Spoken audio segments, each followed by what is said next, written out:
Hello and welcome to Atop the Fourth Wall, where it's our 4-year anniversary!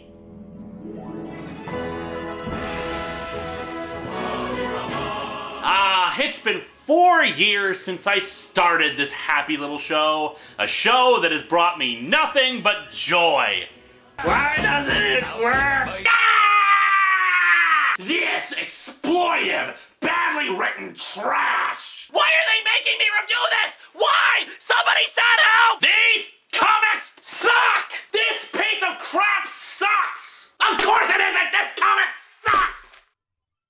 Why the hell am I still doing this? Because by teaching all of you how something is bad, you learn how something is good, and that, if you are creative types yourselves, these are tips on how not to create something horrible. As per usual, in honor of the anniversary, we're looking at a Clone Saga story, Power and Responsibility. No, not that one! Haven't I made it abundantly clear by now that I do not care about the Ultimate Universe? I have a hard enough time getting invested in the regular Marvel Universe when they spend all the damn time either killing their characters in pointless Hunger Games ripoffs or having their characters fight and kill each other in their big event comics. Say what you will about DC's events, at least they try to have their big crossover events be about villains. That doesn't count! My point is that even if I did care about the Ultimate Universe, I think any enthusiasm I might have had for it would have died alongside half the characters in Ultimatum. No, we're talking about the mainstream universe, the Clone Saga's Power and Responsibility. And seriously, Spider-Man writers, buy a friggin' thesaurus! It feels like half the titles of all Spider-Man stories revolve around the friggin' motto. Anyway, today's comic is Power and Responsibility, the start of the Clone Saga. Okay, it technically started in the 1970s, but you know what I mean. You're probably wondering why we're going all the way back to the beginning of the Clone Saga epic, when we've tackled lots and lots of stories much farther down the line. It might be especially confusing because I've stated before that the early Clone Saga stuff showed lots of promise, and there were plenty of good stories. Well, that is still true, and in the end, the story is not the worst that the Clone Saga had to offer. However, it is not a perfect story. Its good elements come about more in concept than in execution, aside from a few moments of genuine fist-pumping in the air awesome. The primary reason, however, is because there are a few Clone Saga stories I want to talk about that involve another character we haven't gotten to yet, and one character who we've only scratched the surface on. Mostly because there isn't much else to him but surface. We'll get into him a bit later, but first, let's recap a bit. I've talked about this briefly before, but for a time in the Spider-Man books, Peter Parker's parents were supporting characters. Sort of. Richard and Mary Parker had a backstory that explained that they were CIA agents presumed either killed or missing in action from a plane crash. That backstory has always felt kind of iffy to me, since it kind of removes Peter's status as an everyman if it turns out his parents were super spies. However, the two showed up one day, claiming to have been held captive in Algeria for the last 20 years. However, this all turned out to be an elaborate scheme by the Chameleon to find out Spider-Man's true identity, and the two were actually androids. In turn, the Chameleon had been commissioned to do this by Harry Osborn, then the Green Goblin, as part of a very elaborate revenge scheme for the death of his father. Comic books are weird and kind of confusing. Needless to say, this incident, along with several others, including Aunt May falling ill for the 100th time, and without Mephisto in sight to make a deal, pushed Spidey into becoming darker and edgier, even pretty much shunning his secret identity and going around talking about himself in the third person as the Spider. Shock of all shocks, readership wasn't exactly on board with this idea. Along with some other creative decisions behind the scenes that weren't popular in some segments of fandom and the creative teams, including Peter's marriage to Mary Jane, there was a desire to create a storyline that would shake things up for the book in a similar way that the Age of Apocalypse storyline had done for the X-Men.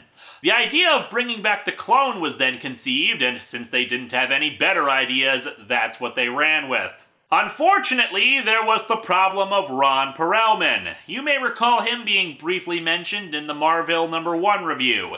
He had purchased Marvel Comics in 1989 and helped to fuel the speculator boom in the early 90s, transforming comics into commodities to be valued instead of stories to be enjoyed. The name of the game was making money, and Marvel was restructured to reflect that, with the marketing department actually possessing veto power over the creative decisions. Thus, the Clone Saga was stretched out as long as it was, long past reader interest. But let's get back to how the story all began by digging into Spider-Man: Power and Responsibility.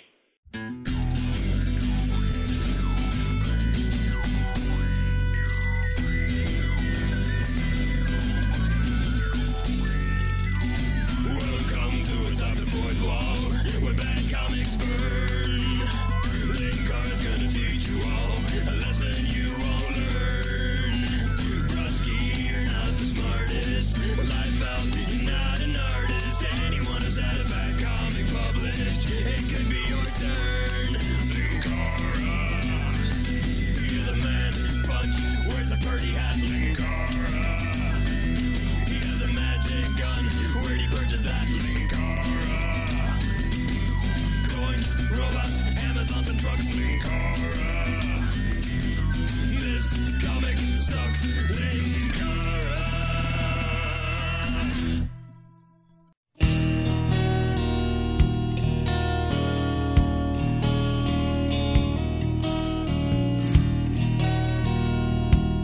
Because we're covering 4 comics, we're gonna skip the covers. Not much to say, aside from some nice, shiny, pointless holograms on them that, of course, don't show up in the scans. It should also be noted that, like Youngblood, the 4-parter contains a flip book wherein you can go to the back cover and read another story. In this case, it shows some of the early days of Ben Reilly. We've already got a lot to cover, and we really don't need to see this stuff, so I'm skipping that too. One thing I will say about the cover to Web of Spider-Man #117, which is our official beginning, it has this quote: "Beginning the saga that will rock the Spiderverse." Oh my, yes. It rocks it, rolls it, ties it up, beats it up with baseball bats, then shoves it in a dumpster and tosses it off a pier. We open where the previous comic had left off, with Spider-Man on the rooftop of a hospital discovering Peter Parker. Wait, this is a mistake! Oh, Benji, like you would not believe.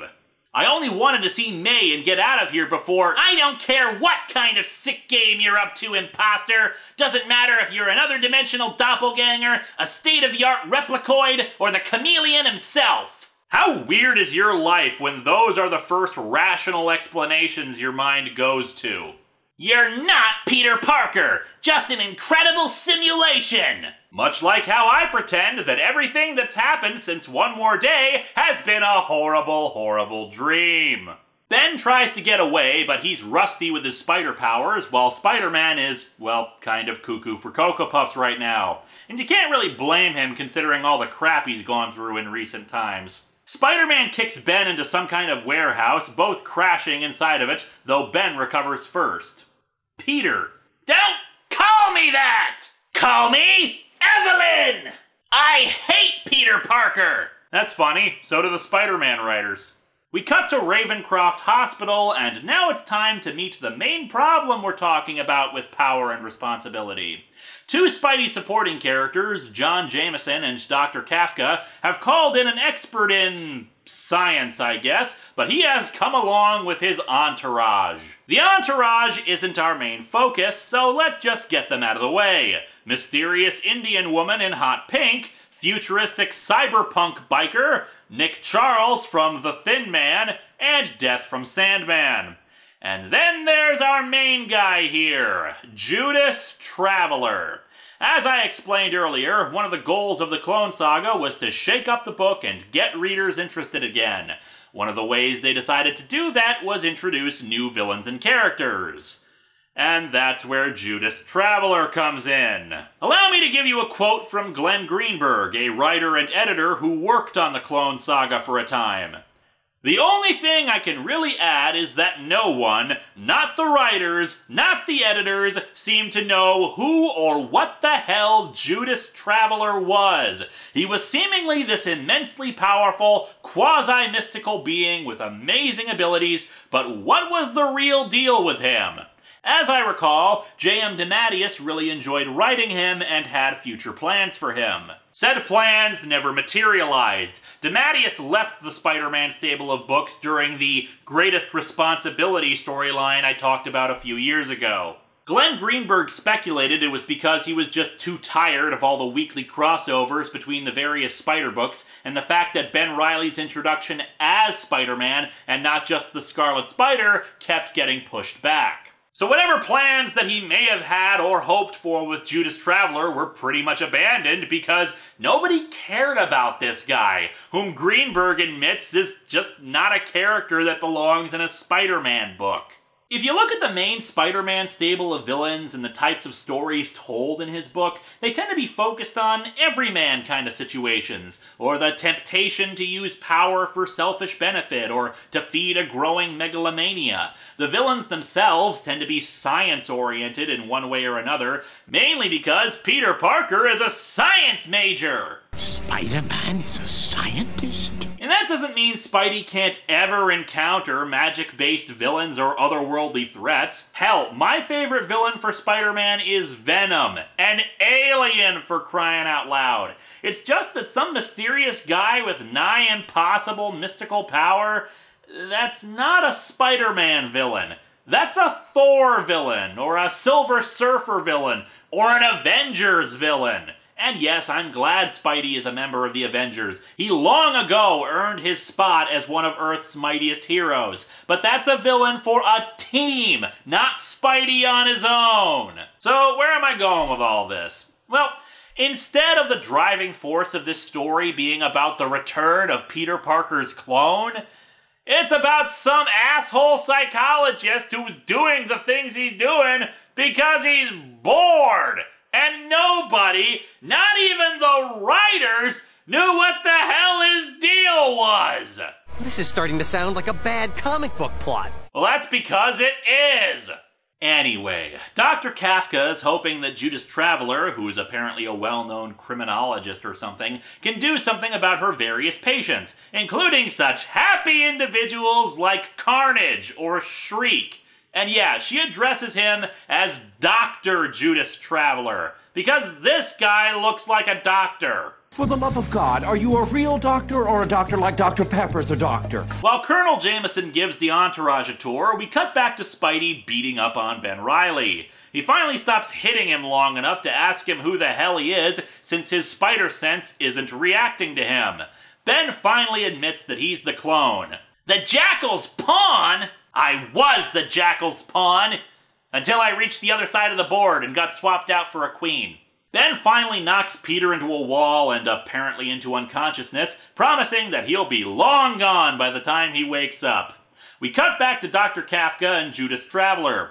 Kafka says that it was Traveler's research into the criminally insane that got the Ravencroft Institute started at all. Yet Ravencroft is a failed experiment so far. Well, what the hell did you expect? The Ravencroft Institute hadn't been open for a year in real time. That's maybe a month in comic time if you're lucky. Did she just expect to cure criminally insane people in her first week? While Dr. Kafka walks off to do paperwork, Judas Traveler decides to take a walk through the walls. Yeah, he can walk through walls, but I'm still blindsided by the way he looks. I mean, he just looks like the most accredited doctor, doesn't he? What with his Mr. T jewelry he's got hanging all over his Dracula cape. Anyway, what does this mysterious new villain do to make us fear him? He goes into the cells of the Chameleon, Shriek, and Carnage, and I guess reads their minds so he can get ready for his ultimate experiment. Well, thank goodness for that. For a second there, I was worried he might do something to try to make him seem intimidating. Greetings, you foolish fool. Who the hell are you? I am a mysterious new enemy for you. You may call me Mysterio. Why are you my enemy? Oh, I could tell you that, but it's much more fun for everybody if you just figure it out on your own. No, it isn't! Yes, it is, for it is a mystery, and you need to solve the mystery of why I hate you, because it is better to solve the mystery! Look, I have mysterious glasses. If you have a good reason for not telling me, or you just don't care or think I'll understand, that's fine, but you can't just say it's for fun! Foolish, fooling fool! It ruins the mystery if I give all the answers, and I am far too mysterious for that. For I am Mysterio! The mystery doesn't matter if nobody gives a damn about it, and so far you're not giving me any reason why I should care. I am far too mysterious to waste any more time on you. I am going to be mysterious over there! Mysterio! Anyway, after reading the minds of the criminals, he sees that the common link between them is an obsessive hatred of Spider-Man, and thus he commands his entourage to begin taking over Ravencroft with their own super-duper powers. By the way, you want to know how utterly pointless and ill-conceived the Judas Traveler stuff is? These 4 entourage characters, I don't think we ever see them again after this 4-parter. And it's not that they die or get captured or anything, they just disappear and nobody ever brings them up. And really, when Traveler's supposed to be nigh omnipotent anyway, why the hell would he have 4 other people doing his dirty work? Anyway, after one of Dr. Kafka's nurses expresses some concern over Judas Traveler and his group, Kafka says there's absolutely nothing to worry about. And then Traveler teleports all of the hospital staff outside the building. Bang up job you're doing, Dr. Kafka. You invite some weirdo who thinks the Fu Manchu look is still in to watch over your patients, and he promptly teleports everybody but him and the maniacs in the asylum out of the building. I'm starting to see why you felt like your institute was a colossal failure. Probably because it was being run by a colossal failure. We cut back to Spidey, who awakens with a start. Ben is gone, of course, and he wonders how Ben could be his clone when he saw him die back in the original storyline, but enough of answering legitimate questions, it's time for bullcrap. One of Traveler's group can send an astral projection out, and she speaks to him. Dr. Judas Traveler has a challenge for you. He has taken control of Ravencroft, and he will kill its inmates, unless you stop him. Of course, if you defeat him, the inmates will go free to menace the world. And she just vanishes. Gone already, as quickly as she came. So, don't want to bother asking who the hell Judas Traveler is, who she is, and why you're being challenged? I'm just saying, you seem to be taking this all rather well, Petey. It's a no-win situation. A no-win situation is a possibility every commander may face. Has that never occurred to you? Peter, gullible moron that he is, questions nothing and just swings off to go confront the challenge because of what could happen if the inmates at Ravencroft got loose.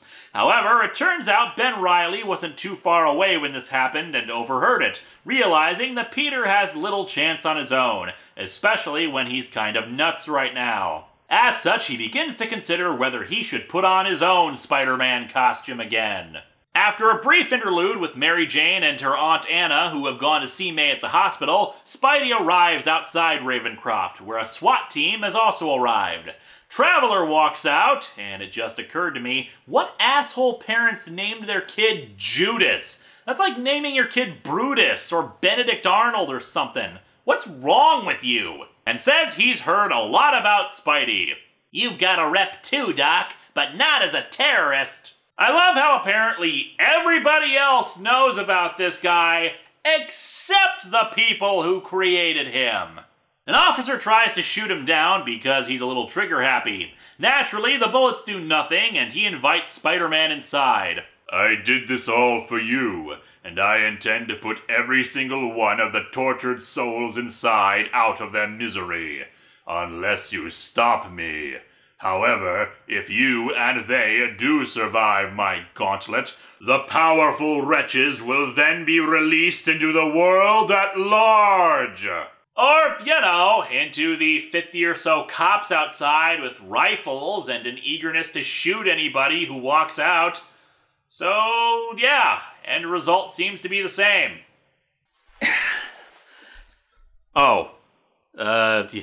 You caught me in between costumes here. We'll be right back.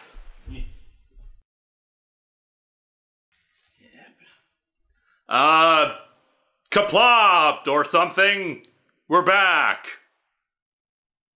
I'm running out of costumes!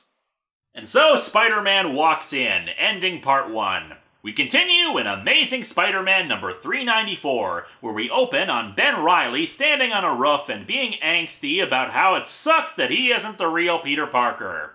You'll recall that I was rather annoyed by Peter's whining about being a clone during Maximum Clonage, but the reason for that is, well, right here. When the story first started, of course we're gonna have to deal with Ben Reilly's fears that he's not a real boy and that he has someone else's memories. This was still fresh. By the time Maximum Clonage came around, we had already gone through that crap in spades, and it was just rehashing the same points, only much whinier. Ultimately, he decides not to go help Peter, and instead spend his time with May, since even if he's not Peter Parker, he can't deny his emotions for her.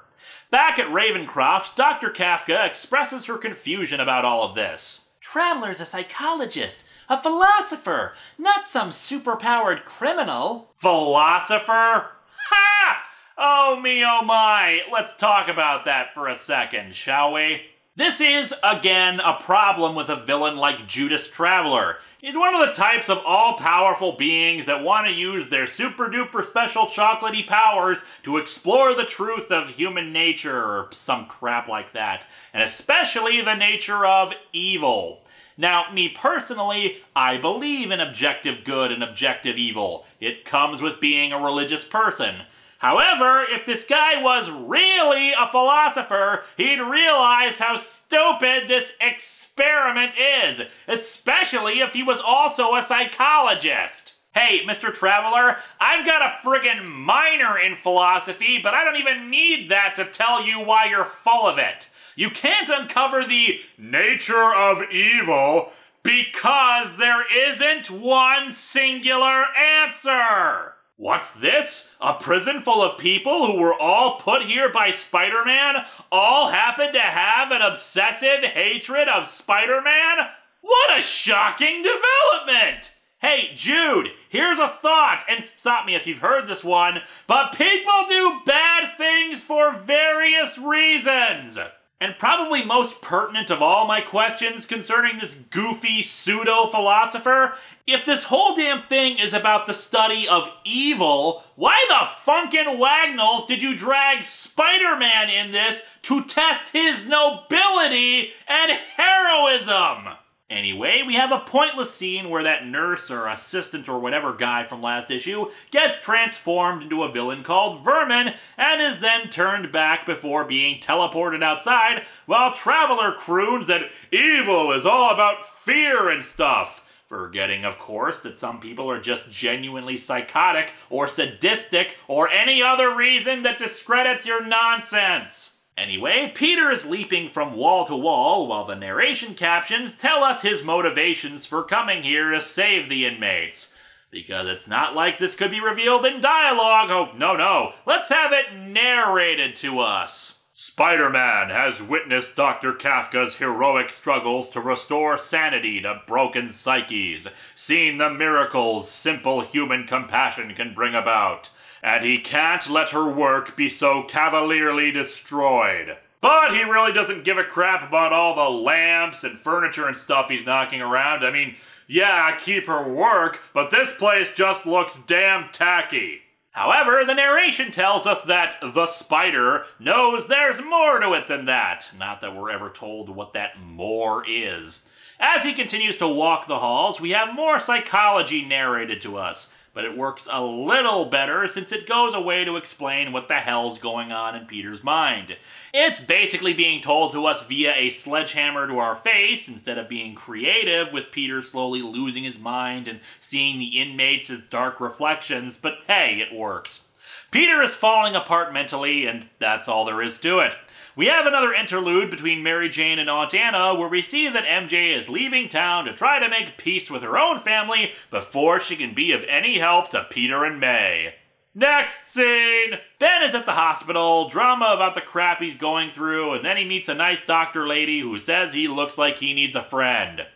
Next scene! Peter's still going nuts, and we see the arrival of Scryer! Hey, remember him? He's the other mysterious character introduced in the Clone Saga that we're supposed to give a damn about, who lasted longer than Traveler. Because that's what this storyline needed. Some other mysterious asshole whose motivations are unclear and don't make any damn sense when they're finally explained. Greetings, Linkara. Mysterior? No, I am a totally new character, Mr. Enigma! What happened to Mysterior? He got bored of being mysterious and just kind of wandered off somewhere, but now I am the new mysterious character full of new mysteries! And you're gonna be my enemy or something? Maybe, maybe not. You don't know either way. I am that mysterious. I have mysterious powers like pulling skulls from nowhere. Whose skull could it be? Isn't that the skull that Phaelus said belonged to the Nostalgia Critic? Maybe, maybe not. It's a mystery. Except it really isn't, because the Nostalgia Critic merged with that plot hole and became a Muppet or something. I don't know. I was in a closet for a lot of that. It could be the Nostalgia Critic's skull. Maybe the Nostalgia Critic who joined with the plot hole was a clone. Maybe the skull is from a clone. That just sounds overly complicated and stupid. But it's so mysterious.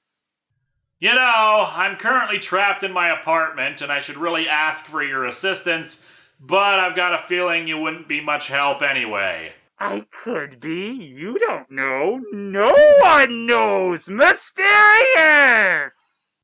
Never call me again! Anyway, Peter keeps being paranoid and yelling until Judas Traveler reaches through a glass door for no reason and picks him up by the throat. He just holds him up, saying that all the people here are obsessed with him and want to understand him, so he in turn wants to understand him, blah blah blah. He reads Peter's mind and then starts laughing hysterically. Since Spidey's still wacko jacko, he kicks Traveler and starts ranting. You can't do this to me! You don't have the right! I'm not some joke! I'm not some laboratory experiment! I'm a man! I'm a man! What? Oh, Where am I? What's going on? Well, now you see why I don't do that joke as much anymore. Unfortunately, the I am a man punch is completely ineffective against Traveler. Oh, sure, it actually bruises him, shockingly enough, but Traveler doesn't even react to it. He just says that Spidey is a broken man. And Petey collapses and starts repeating words to himself, the narration informing us that his entire lifetime of crap has finally hit him. I actually expected this a lot sooner with Spidey. Surprised it took until the 90s for this to happen. Hell, I think the band Toad the Wet Sprocket was talking about Spider-Man with their song Something's Always Wrong. In a world like this, he concludes, as his will dissolves, his very self implodes, madness is the only sane response. You know, that's actually a really good line. Kudos. Scryer appears and asks if he'll kill the inmates as promised. What happened to that gauntlet he promised? Or was Traveler it? Kind of a one-sided fight is all I'm saying. Traveler says the experiment is not over yet and states that he learned about the clone while reading Peter's mind, having the astral projection woman summon Ben to the Institute. Once again, Ben is tempted by a choice. He can reclaim the life that Peter has been living all this time, or risk his life to save Peter. And that's a pretty damn good cliffhanger for part 2, leading us into Adjectiveless Spider-Man number 51. Ben spends about 4 pages narrating to the comatose Aunt May his dilemma in a nice little soliloquy to catch up the readers and come to the very easy solution. Clone or not, he has Peter Parker's memories and experiences, so he might as well be Peter Parker, and Peter Parker would go out and save someone's life if they needed it. This is one of those times where I really wish Peter and MJ had just had their happy ending and be shuffled off to let Ben Reilly become the actual Spider-Man in the comics instead of flip-flopping on it. Honestly, Ben Reilly is a much better protagonist than Peter Parker has been at many times. Because of the fact that he lost everything, he appreciates it all the more and is written as a better person as a result. Anyway, back with Merlin Traveler, he continues talking about how he has to understand Spider-Man's essence. Ew. He instructs his not appearing after this students to go intercept Ben Reilly and to take lots of notes. Hey, Judas Traveler may be all-powerful, but he does not grade on a curve, you know. You've got to show your work. Ben gets in and easily evades the 2 rejects from Camelot 3000. And here's where the story starts to lose itself. Ben had already made a pretty damn good speech about why he was doing what he was doing to Aunt May. But now his thought balloons are undoing all of that development, making him think to himself that he's crazy to be doing this, and it's only for Aunt May's sake. Longhair McShades and Fishnet Cape find him once again, and Ben realizes he has to fight them. Meanwhile, inside of Peter's head, we have that gauntlet Blues Traveler was talking about, with Spider-Man having to fight off all of his villains alongside Peter Parker. It's quick, but it does the job, with them remembering about the with great whatever comes great M&Ms or something. Ben Reilly is thinking about it too, and rehashing the character development he had at the beginning of the comic, and thus he punches the losers and moves on. Spidey breaks free of Traveler's restraints, and Ben arrives to kick the dude. Ben orders Traveler to stand aside since he's taking Peter out of there, but the comic ends with Traveler saying, "That ain't gonna happen, yo. If it seems like I'm rushing through this, it's only because I am."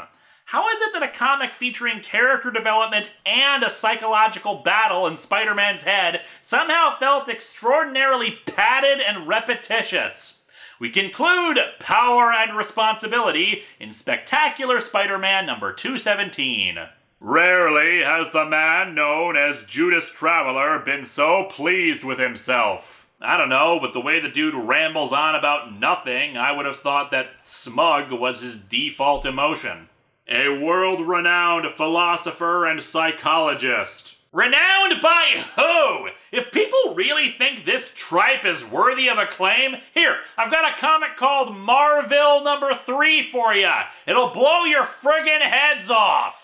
Thus he has come to Ravencroft, an institution devoted to the criminally insane. He originally intended to study its superpowered inhabitants and then to select an appropriate test subject which he could use in a controlled experiment. Didn't Dr. Kafka say that she started the Institute based on his work? Hasn't he already arrived at some conclusions about this stuff? Another one of his endless explorations into the human potential for spiritual greatness.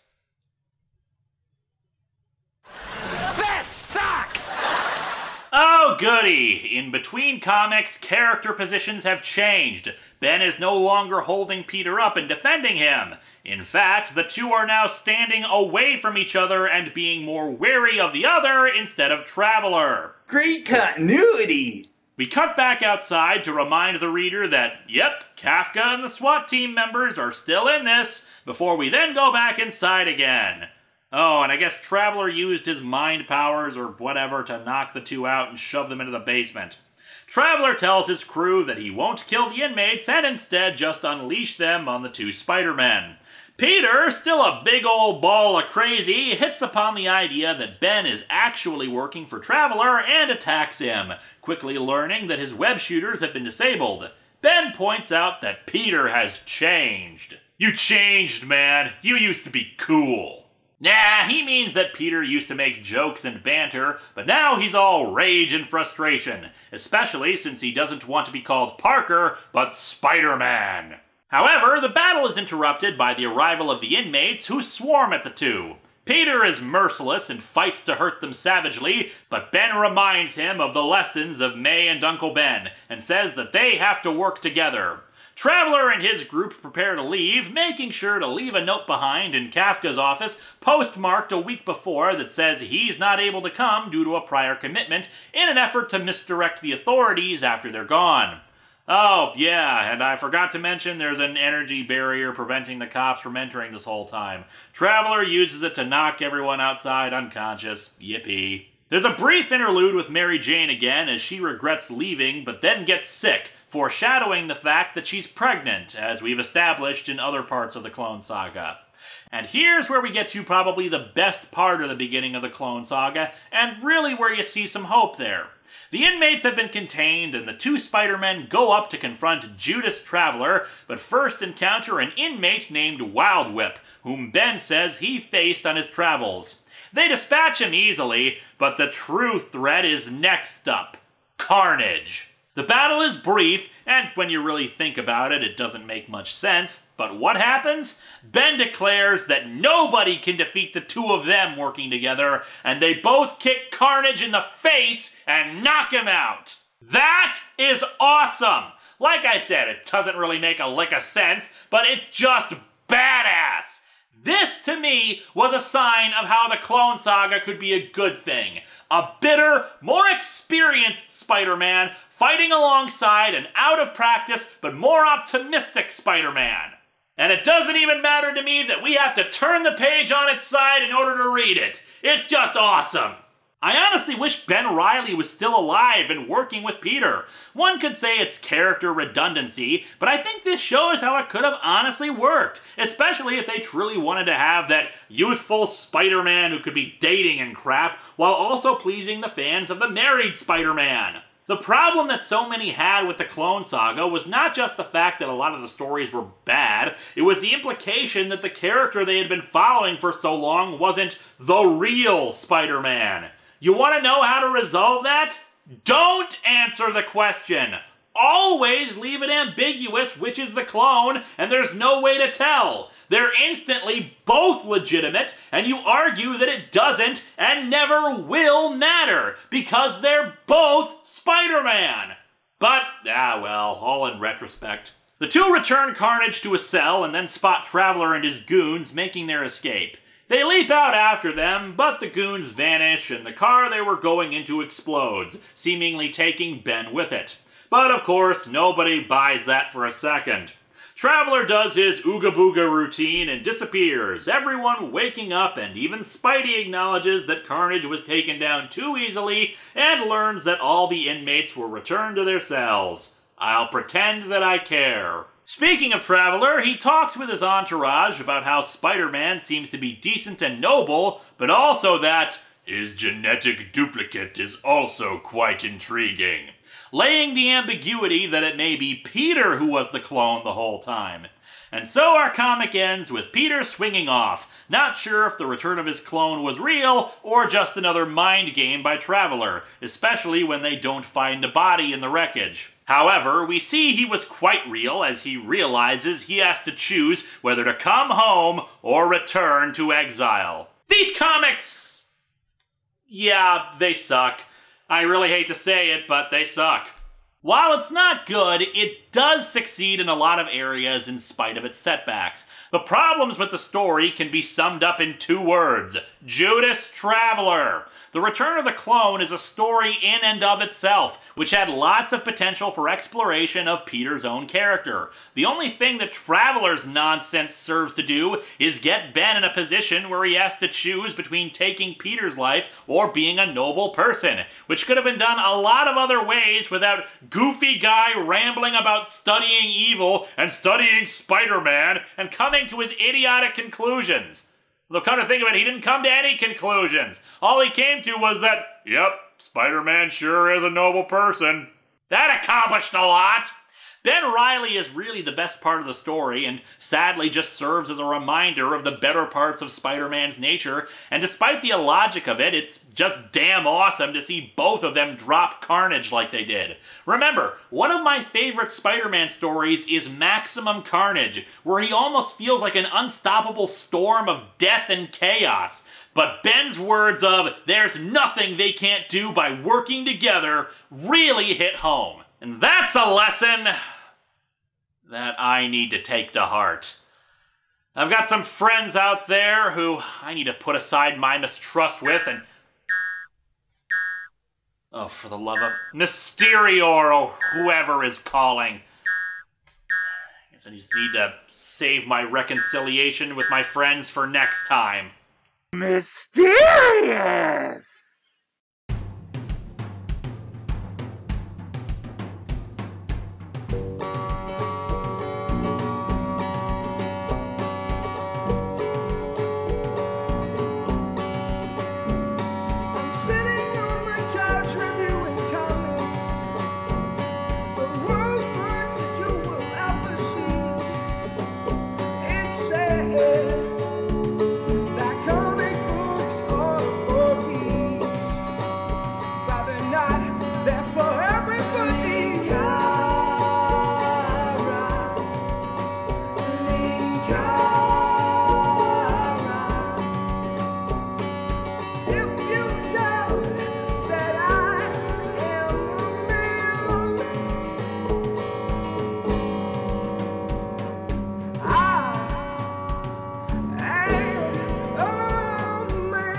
You know, Judas Traveler gets up every morning and decides, "Yes, I will wear all of these clothes and jewelry, and I will not be conspicuous at all."